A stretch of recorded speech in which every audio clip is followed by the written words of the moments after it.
Many years ago, in a small village of Agas, there exists a popular boarding school.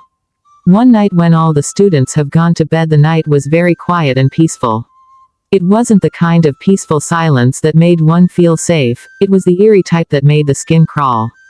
Divine Grace Girls College, a school known for discipline and high moral standards, was mostly quiet. The dormitories were dark, the classrooms empty, and the security lights flickered like they were tired of shining. But in the hidden corners of the school, something unnatural was stirring. Aluchi Nusu, a 15-year-old student, lay awake on her bunk, her heart pounding in her chest. For weeks, she had heard strange whispers at night. Footsteps where no one should be walking.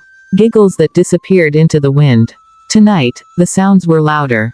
She turned her head slightly and looked at Farida, her bunkmate, who was fast asleep and snoring softly. Aluchi bit her lip. If she woke Farida up, her friend would most likely tell her to mind her business. That was Farida's #1 rule in life: don't poke your nose where it doesn't belong. But Aluchi wasn't the type to ignore things. Slowly, she pushed her blanket aside and placed her feet on the cold, tiled floor. A shiver ran up her spine. It wasn't just because of the cold. Something about the night felt wrong. She tiptoed to the window, gently pulling the curtain aside. What she saw made her stomach tighten in fear. Outside, in the pale moonlight, a group of girls dressed in long black robes moved silently towards the deserted classroom block. Their hoods covered their faces, making them look like floating shadows. Aluchi sucked in a breath and clutched the curtain tightly. She had heard the stories. The whispers about the daughters of Lucifer. They weren't just a group of rich, powerful girls in the school. They were something more, something dangerous. Their influence stretched over Divine Grace Girls College like an invisible rope, tightening around anyone who dared to challenge them. Some students who tried to expose them ended up transferring schools. Others became sick. A few returned as empty shells of their former selves, silent, afraid, and unwilling to speak of what had happened. Aluchi's heart pounded so hard she could hear it in her ears. She needed to tell someone. But who? The teachers wouldn't believe her. The other students were too scared to even whisper about the cult. Her body shook as she turned away from the window. She should just go back to bed, pretend she saw nothing. That was the safest choice. But deep inside her, something, maybe courage, maybe foolishness, whispered. No, don't ignore this. Don't be like the others. She closed her eyes and took a deep breath. She had made up her mind. Even if it meant risking everything, she would find out the truth. Aluchi's hands were sweaty as she stood by the window, her heart still racing. She should go back to bed. She should pretend she never saw anything. But her legs wouldn't move. Her curiosity was stronger than her fear. With slow, careful steps, she crept toward the dormitory door. She turned the knob gently, praying it wouldn't creak. The door opened without a sound. The hallways were dark, lit only by the dim glow of a single flickering bulb at the end of the corridor. The air was thick with silence, but Aluchi could feel it, a presence. She tiptoed past the sleeping dormitory rooms, down the stairs, and toward the classroom block. Every shadow felt like it was watching her. Every whisper of wind sent chills down her spine. Her mind screamed at her to turn back, but her feet kept moving. As she got closer to the abandoned classrooms, she heard voices, low, rhythmic chanting. Aluchi crouched behind a bush and peeked through a broken classroom window. Inside, the daughters of Lucifer stood in a perfect circle, their black robes swaying slightly as they moved in unison. The classroom had been transformed, candles burned at the corners, casting eerie shadows on the cracked walls. A thick, strange-smelling smoke curled toward the ceiling. At the center of the room stood Senior Yewind, the head girl. Her face, illuminated by candlelight, looked almost unnatural. Her eyes gleamed with power as she lifted a small, sharp dagger. Kneeling before her were 3 younger girls, new initiates. Their hands were raised in silent surrender, their faces pale with fear. Yewind spoke, her voice smooth and commanding. The light has deceived you for too long. Tonight, you embrace the truth. Tonight, you become one of us. The 3 kneeling girls repeated in shaky voices. We have been seized by the darkness. Aluchi covered her mouth to stop herself from gasping. Her eyes darted to Chiamaka Okori and Aisha Danjuma, Yewon's two closest friends. Chiamaka's smile never reached her eyes, and Aisha's gaze was cold, calculating. These were the true powers behind the cult, the enforcers of Yewon's rule. Aluchi had always known the senior students had too much control over the school, but this was something else. She had to leave. She had to get out of there before they noticed her. Just as she turned to sneak away, her foot pressed on a dry twig. Crack. The chanting stopped. The air became dangerously still. Yewon's head snapped toward the window. Her piercing gaze locked onto the darkness outside. Aluchi's blood ran cold. Someone had heard her. Aluchi froze. Her heart pounded so loudly she was sure they could hear it. She held her breath, pressing herself lower behind the bush. Maybe, just maybe, they wouldn't see her. Inside the classroom, the hooded figures stood still. The candle flames flickered eerily, casting strange shadows on the walls. Senior Yewon narrowed her eyes, scanning the darkness outside. Who's there? Her voice was sharp, cutting through the silence like a knife. Aluchi clenched her fists, willing herself to stay completely still. If she moved, if she made a sound, she was finished. A few seconds passed. Then a strong gust of wind blew through the school compound, rattling the broken windows of the classroom block. The flickering candle flames wavered. Aisha Danjuma took a step forward.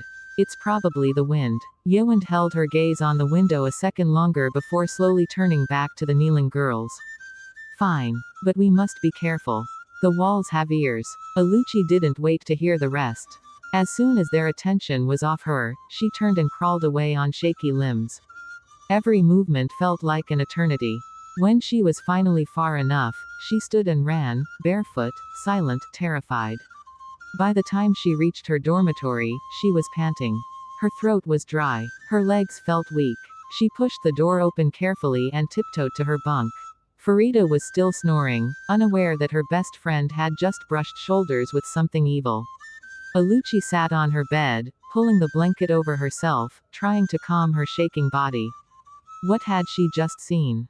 The daughters of Lucifer were real. Not just a rumor. Not just stories whispered by scared juniors. They existed. And they were dangerous. But what could she do? If she told the teachers, would they even believe her? Yewon was the head girl, a model student. Who would believe that she led a secret cult? If she told the other students, they'd only warn her to stay out of it. Fear ruled this school. Nobody wanted to be the next victim. And if she confronted Yewon, Aluchi shuddered at the thought. She remembered the girls who had disappeared. Those who had been full of life one moment and empty shells the next. She thought of the bruises she had seen on some students, the haunted looks in their eyes.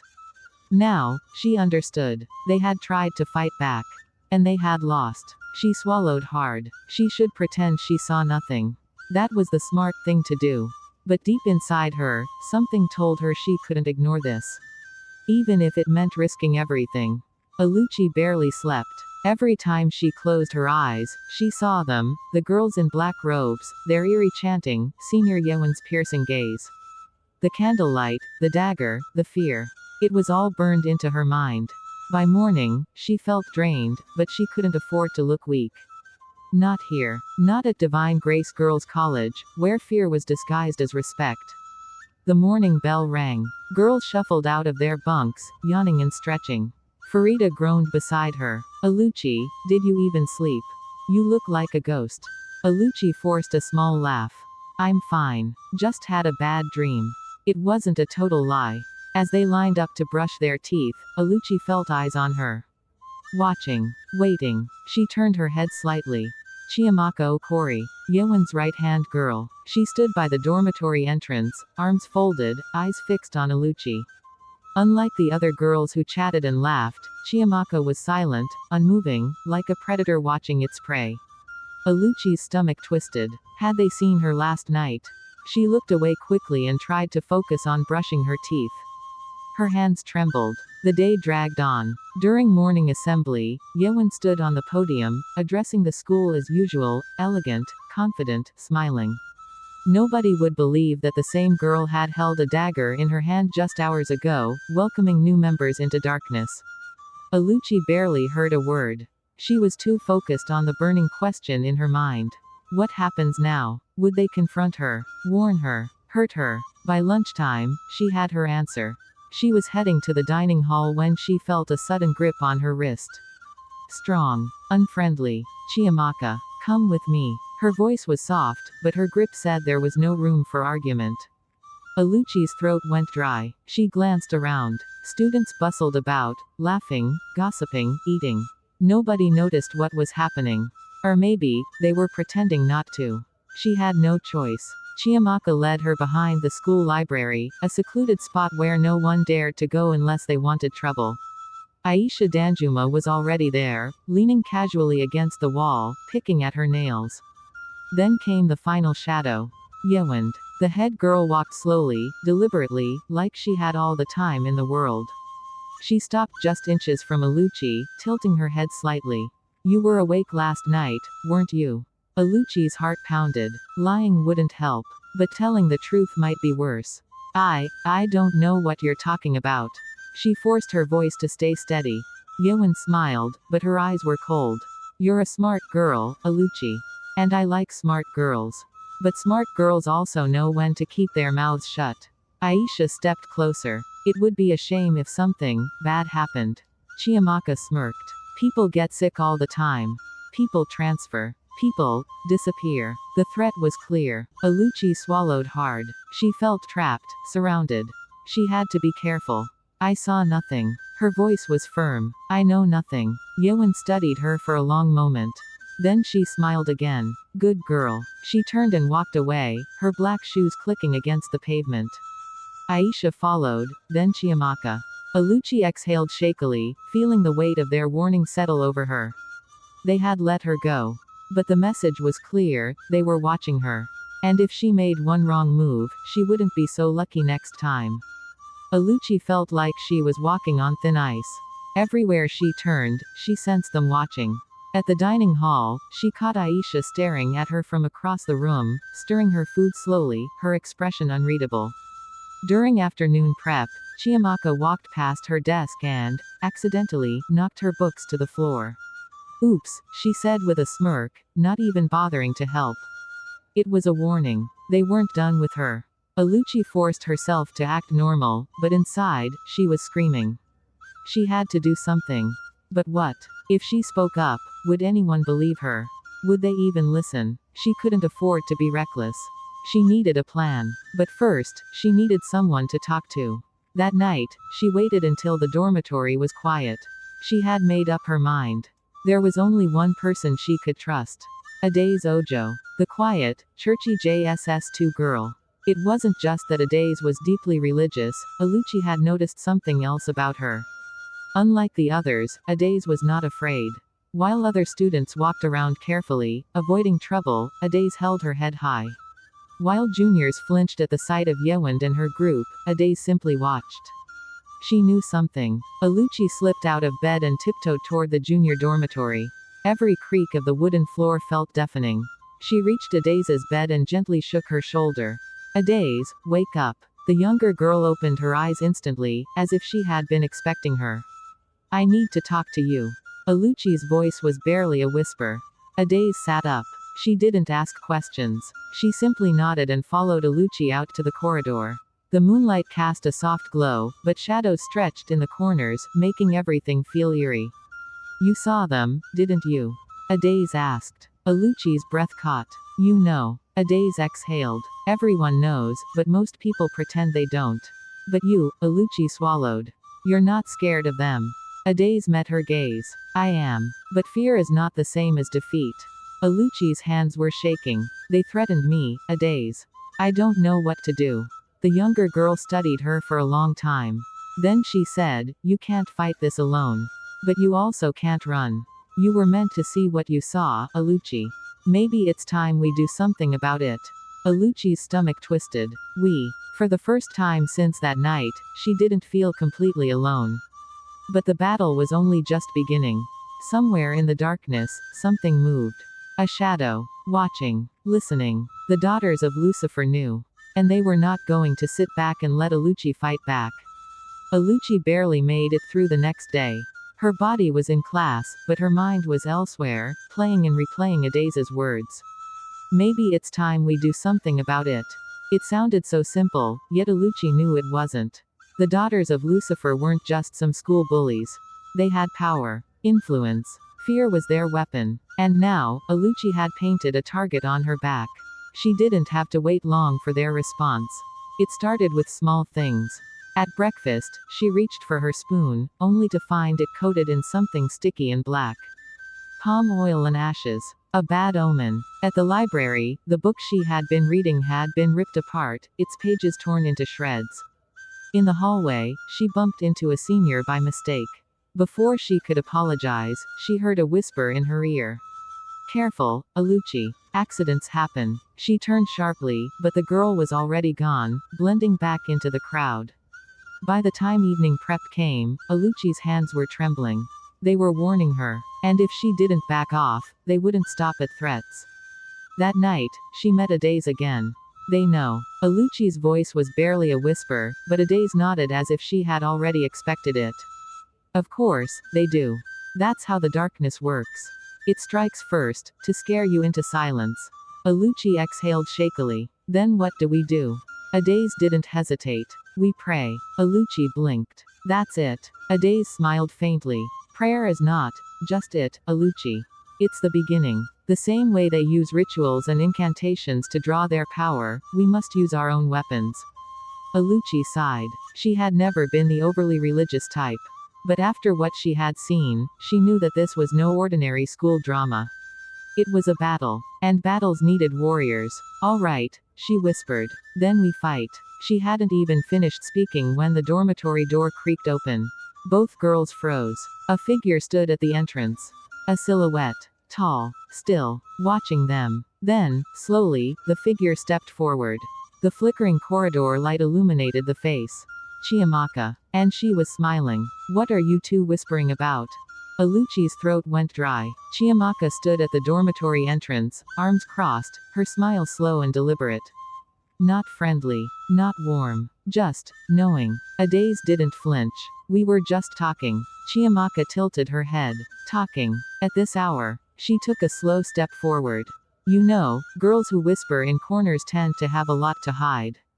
Alucci's fingers twitched at her side. Was this it?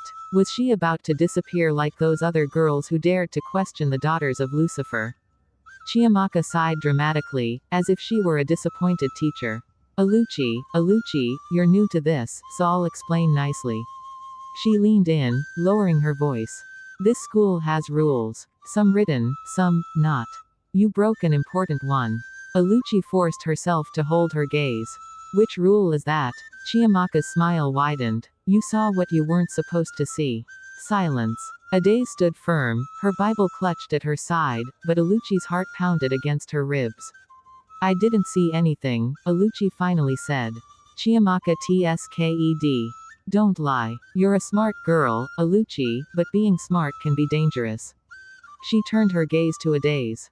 And you, little church girl. Her voice dripped with amusement. You think you can pray us away? Adaze's grip on her Bible tightened. The light will always expose the darkness. Chiamaka chuckled. Then let's see how long your light lasts. She leaned closer to Alucci and whispered, stay in your lane.